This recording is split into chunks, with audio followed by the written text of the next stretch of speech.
अनिल जी, मैं इसको इस तरह से देख रहा था क्योंकि ठीक है, वो कन्याकुमारी, वो भारत जोड़ो यात्रा निकाली उन्होंने, या तो वो और फिर आए वहाँ नॉर्थ से वेस्ट तक आए, वो ठीक है। ये मुझे लगता है कि इससे एक और प्रेसिडेंट भी जो है शायद शुरू करने की कोशिश की गई है, क्योंकि भारतीय जनता पार्टी में तो ऐसी होता है कि साहब जो है, अवतारी पुरुष जो है, वो 80 इंटरव्यू दे देते हैं, 200-300 रैलियां सभाएं कर देते हैं। जीतने के बाद कभी कोई जाता नहीं है प्रजा में, जनता में। वो तो जीतते हैं फिर भी नहीं जाते हैं। ये तो ऑब्वियसली सत्ता में नहीं आए, उसके बाद भी वो लोगों के बीच में जा रहे हैं। मुझे लगता है कि ये एक तरह से प्रेशर भी क्रिएट कर सकता है, जो सत्ता में मुश्किल से सत्ता में बैठे हुए जो लोग हैं उनके ऊपर। कैसे देखते हैं आप इस यात्रा को? और मुझे लगता है कि इससे तो जनाधार शायद और उनका बड़ा होगा, मजबूत होगा, क्योंकि लोगों को लगेगा कि वो ये भले ही सत्ता में नहीं आए, लेकिन ये अभी भी हमारे मुद्दों के लिए लड़ेंगे, ये अभी भी हमारे साथ खड़े रहेंगे। तो उनको अपना नहीं देखिए वोट क्या, वो जाया हुआ नजर नहीं आएगा कि वो जाया हो गया, ऐसा नहीं लगेगा। नहीं देखिए क्या है कि अभी एक सिचुएशन ऐसी आ गई है जिसमें कि एक रिवाइवल जो है अपोजिशन का, ग्रैंड रिवाइवल इसको आप कह सकते हैं। अपोजिशन मतलब क्या है, थोड़े से वोट से नीचे है, थोड़े से मतलब संख्या में। तो अपोजिशन में अगर है, मतलब मैं सरकार बनाने की बात नहीं कर रहा कि सरकार जब बना ही लेंगे तो अपोजिशन थोड़ी ही है, लेकिन जब वो सरकार से बाहर है तो बहुत ताकत के साथ है। तो ये क्वालिटेटिव जो डिफरेंस है, पिछले दिनों समय से गुणात्मक अंतर है कि पहले के मुकाबले अब विपक्ष मजबूत है। विपक्ष का अब नेता होगा, अब बिना नेता उसको वो पद, मतलब एक तरह से समझे स्वीकृति नहीं थी, वो रहेगा, उसके कई अधिकार हैं, वो जो ये है, मतलब संसद में भी जो सवाल उठाएगा उस पर उसको जवाब देना होगा, ये सारी बातें हैं। तो एक तो ये फर्क आ गया है। दूसरा ये है क्या कि आपने एक सिर्फ संशोधन करूंगा कि वो जाते नहीं है जनता के बीच में, ऐसा नहीं है।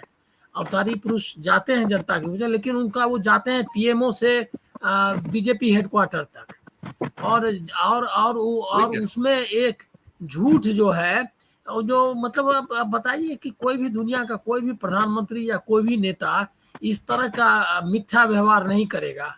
जब हार गया है, जब बीजेपी को, ये तो आप खुद ही कह रहे हैं ना कि एनडीए की सरकार है, बीजेपी को बहुमत नहीं मिला, ये सच्चाई है। और मोदी को बहुमत नहीं मिला।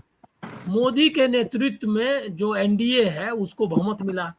अब उसमें आप विजय रैली कर रहे हैं अपने ये में जाकर के, ये मिथ्या व्यवहार उन्होंने पहले भी किया था। पहले किया था कब? गोवा में इलेक्शन हार गए थे, शाम तक वेट किया, मुझको लग रहा था कि अब नहीं जाएंगे ये, और वहां पर सेकंड नंबर की पार्टी थी। आप जान लीजिए गोवा में सेकंड नंबर की पार्टी थी, लेकिन आके विजय रैली कर दिया, क्योंकि वहां ऑपरेशन लोटस हो गया था कि कैसे होना है, सरकार तो हमारी बनेगी। तो ये है अंतर। दूसरा अंतर ये है कि सरकार में रहने बनाने के लिए जो प्रयास है, वो तो उसमें भी आपने अंतर देख लिया, बहुत का फर्क फासला नहीं था। जो पार्टियां इनके साथ गई वो इनके साथ रह चुकी थी, टीडीपी भी कांग्रेस के साथ और इंडिया गठबंधन के जो बाकी घटक हैं उनके साथ रह चुकी है, और जनता दल भी रह चुका है। लेकिन इन्होंने ऐसा कोई प्रयास नहीं किया कि हमको सरकार बना लेनी है, क्योंकि हमको नहीं मिला है। इनके ये मत विभाजन था यहाँ, लेकिन नहीं था। तो इसका मतलब कि उन्होंने तय किया हुआ था कि अपोजिशन का रोल अदा करना है, और अपोजिशन का रोल का मतलब ही है कि आपको जनता को साथ लेना है, जनता के बीच जाना है, जनता के इश्यूज उठाना है। तो उसमें आप देखिएगा कि जो कांग्रेस, मतलब कम से कम इंडिया गठबंधन अभी अलग अलग ढंग से सब उठा रहे हैं, मतलब इसमें कोई जो भी पार्टियां हैं जहां भी है वो रिस्पॉन्ड कर रही है, जो इश्यूज है, जो उनका प्रॉब्लम्स है, चाहे बिहार में हो तेजस्वी हो, अखिलेश हो, और जो नेशनल इश्यूज पे भी रिएक्ट कर रही हैं। और कांग्रेस तो बाकायदा सिस्टमेटिक ढंग से, चाहे कश्मीर में हमले का सवाल हो, चाहे मणिपुर का सवाल हो, चाहे जो भी है, या मतलब जो भी इशूज आ रहे हैं, महंगाई का है, सारे सवाल उठा रहे हैं वो। और मतलब उड़ीसा में अभी सरकार आई तो उन्होंने उनको गिना दिया कि अभी आपने उनको जो वायदे पहले किए थे वो उन्होंने आपने पूरा नहीं किया, उनके डेवलपमेंट का, उनको पैसे देने का। गरीब स्टेट है। तो एक तो ये पक्ष है कि ये एक रिस्पॉन्सिबिलिटी जो ली है राहुल गांधी या इंडिया गठबंधन के लोगों ने, वो रिस्पॉन्सिबिलिटी की हम विपक्ष का रोल अदा करेंगे, वो निभा रहे हैं। उद्धव ठाकरे भी अपना रैली कर रहे हैं, ये सवाल उठा रहे हैं और जा रहे हैं, मतलब मीटिंग्स कर रहे हैं। और उन्होंने तय, उनके यहाँ तो चुनाव भी है अगले इसी साल के अंदर, तो नवंबर में चुनाव है, तो वो जा रहे हैं। एनसीपी ने अपनी मीटिंग की चुनाव के बाद, और वो उन्होंने प्रोग्राम्स तय किए कि कैसे करना है। तो ये जो है, एक तो अपोजिशन रोल का सवाल है। दूसरा टारगेट क्या है? टारगेट देखिए, दो टारगेट है राहुल गांधी को पर्सनल, मतलब विपक्ष के सबसे बड़े नेता के रूप में अगर है, तो उनके सामने सबसे बड़ी चीज ये है कि ये जो अवतारी पुरुष जो है, उनका जो ब्रांड बन गया है मीडिया के जरिए, मीडिया का रोल वही है, ये रेखांकित करिए। लेकिन अब क्या है कि अब ये मीडिया अब मीडिया सोलो जैसा था ना, कि मैदान में कोई नहीं है। और हम जहां तक कहा क्या कि हमने जहां तक वो जो वो आपने अलेक्जेंडर पोप देखा, की, वो देखा एएनआई की स्मिता प्रकाश जी ने कुछ 3-4 लोगों के साथ बैठ के अभी कुछ पॉडकास्ट किया, उसमें वो मतलब जैसे कि अचानक से किसी सत्य से परिचित हुए हो, वैसा था कि भाई यूट्यूबर्स को जिस तरह से व्यूज मिले हैं, तो उनकी पहुंच जो है वो मेन स्ट्रीम से बहुत ज्यादा है। इस पर आश्चर्य जताते हुए आघात के साथ इन्होंने चर्चा की है, वो भी देखने वाली है, देखिएगा कभी हाँ। आप। तो अब देखिए क्या है कि अब वो जो मैदान था ना कि अलेक्जेंडर पोप का, कि जहां मैंने वो कविता है कि जहां तक हमने देखा उसको जीत लिया वाला, वो अब मीडिया का है, उनकी हैसियत नहीं है। और देखिए क्या है, लगता है मतलब वो लोग ब्रेव फेस जिसको आप बोलते हैं, कि अपने को दिखाने की कोशिश कर रहे हैं कि हम पर कोई असर नहीं हुआ।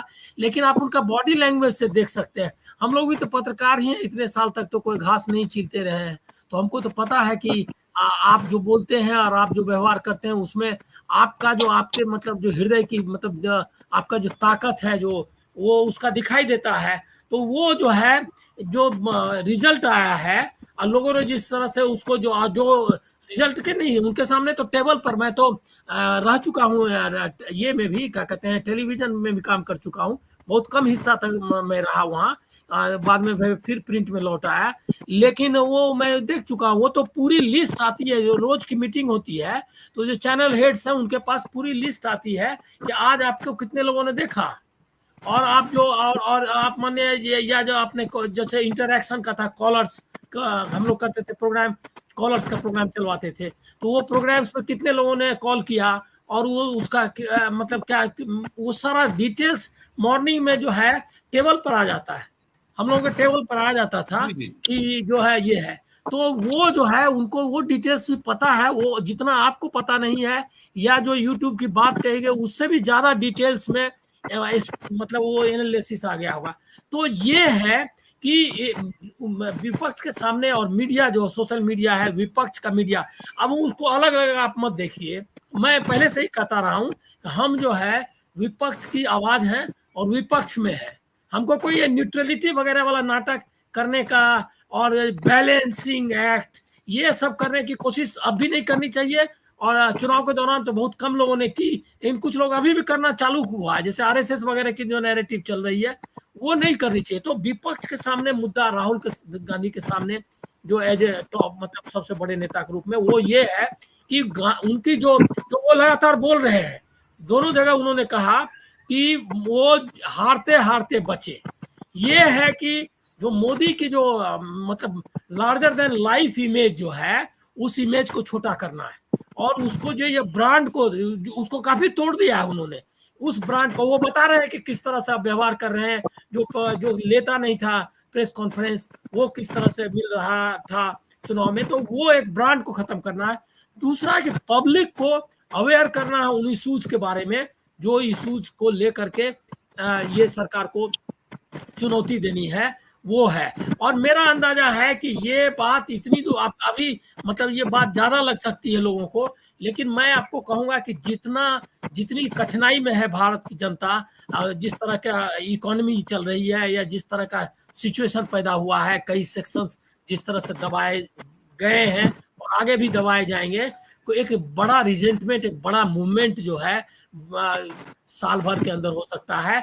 और ये अब है विपक्ष के सामने कि वो उस जो रिजेंटमेंट है, वो जो प्रतिरोध की ज्वाला फूटेगी, उसको किस तरह से चैनलाइज करता है, उसको कैसे लीड करता है।